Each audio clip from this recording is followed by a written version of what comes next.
Now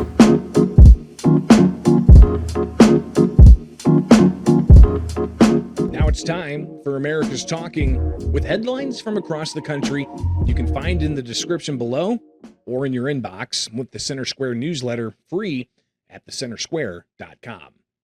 The controversial union-backed billionaire tax in California is officially heading to the November 3rd ballot for voters.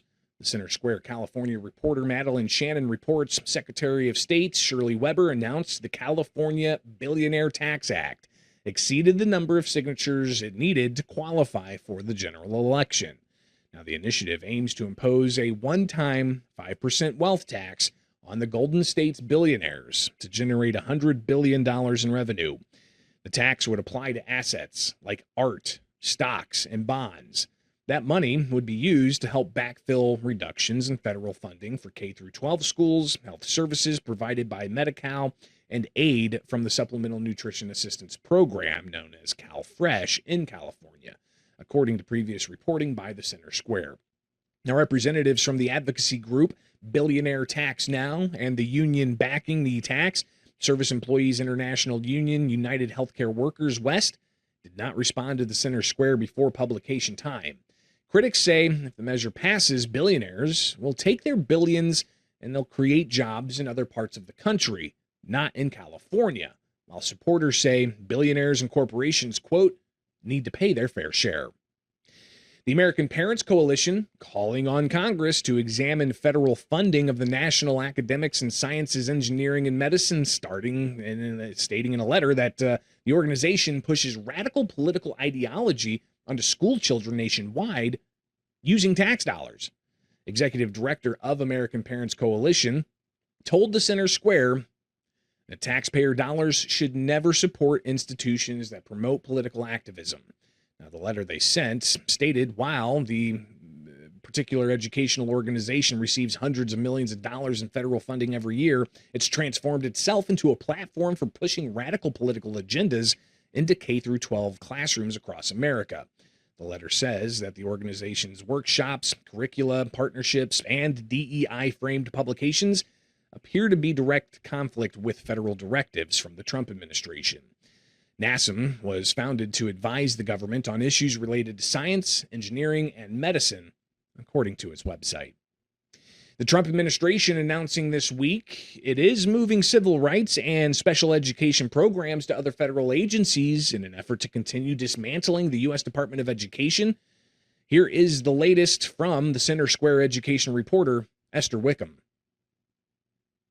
In continued efforts to dismantle the U.S. Department of Education, the Trump administration has transferred and reallocated a few departments from the Department of Education to other federal agencies.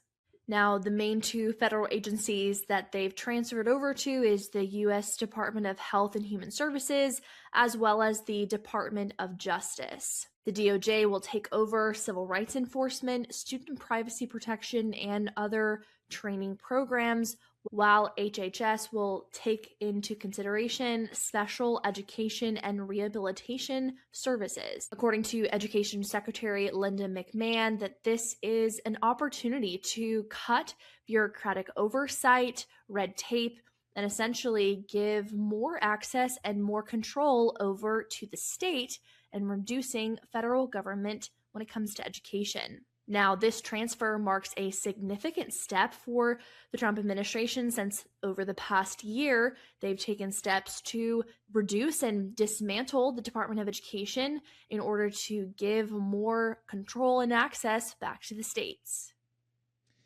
Now, Philadelphia, in our final story, passed a package of bills aimed at protecting its immigrant communities, but one measure is now being challenged in federal court by the U.S. Department of Justice. That issue is whether the city can impose identification, mask, and vehicle requirements on federal law enforcement officers while they're carrying out their official duties of enforcing federal immigration law. On Thursday, the Center Square contributor Lauren Jessup reports the Justice Department sued the city of Philadelphia, the mayor, the district attorney, and the city solicitor general over Bill 260060, saying the measure is an unconstitutional attempt to regulate federal law enforcement operations. The complaint challenges provisions that would prohibit officers from wearing face coverings in certain circumstances, require visible identifiers, and restrict the use of unmarked vehicles within the city. Introduced in January as part of a legislative package titled Ice Out, the bill was enacted after the city council passed it 14-2 in April. Now, the measure did not get signed, but it became law because it wasn't vetoed. And that measure is scheduled to take effect in early July. And that's just some of what America is talking about. Get these and other headlines at thecentersquare.com. From my studios in Central Illinois, I'm Greg Bishop, and join us back here Monday for more stories impacting you, the taxpayer, from all across the country, only with the states, powered by the Center Square.